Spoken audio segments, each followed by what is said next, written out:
question.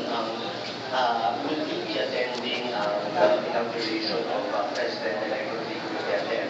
Another related question. If he offers you a cabinet position, how will you respond? Second question first. If you are offered any position by any president, that is tantamount to an order from the president. So of course, I would happily take on any responsibility.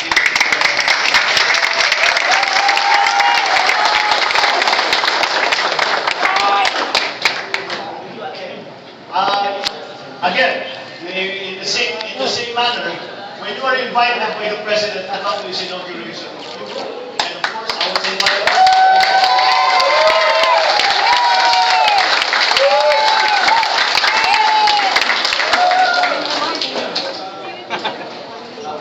As a point of information, we are setting up a protest watch para bantayan lahat ng mga pangyayari tungkol nga dito sa aking electoral protest. And I invite the members of the media to be part of that protest watch para makita natin ng mabuti kung ang proseso ng electoral protest ay kung paano patakbo para makita ninyo lahat kung anong ebidensya ang ibinala namin sa Supreme Court para makita ninyo kung ano ba talaga ang nangyari sa halalan ng nakaraang Mayo. Sir, just on the inauguration, when were you invited? Sir, just on the inauguration.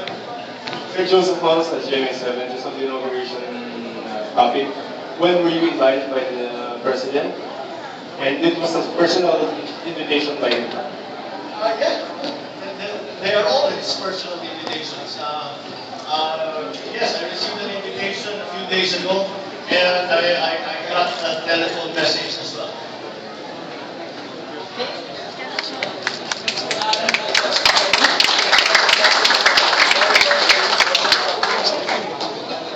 So at this point, marami pa tayong pwedeng magiging mahaba pa itong proseso.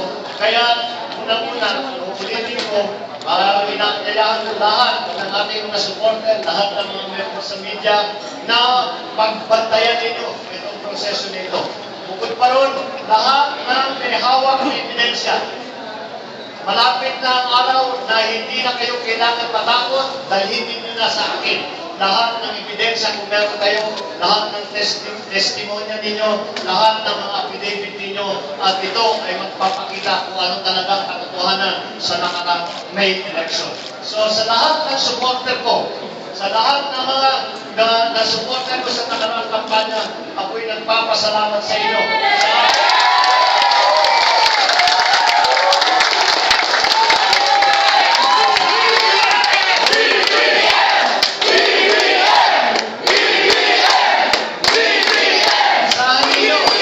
Asahan ninyo na yung mga boto ninyo na winala sa nakaraang halalan ay hindi kami titigil hanggang lumabas at palabasin.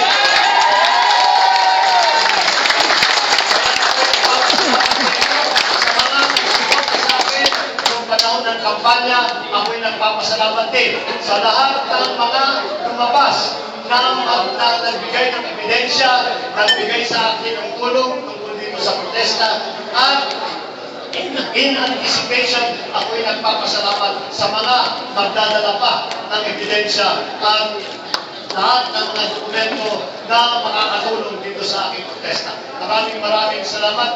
Puso nagpapasalamat sa inyo. Buhay kayo. Ito po nagtatapos ang ating press briefing ngayong hapon.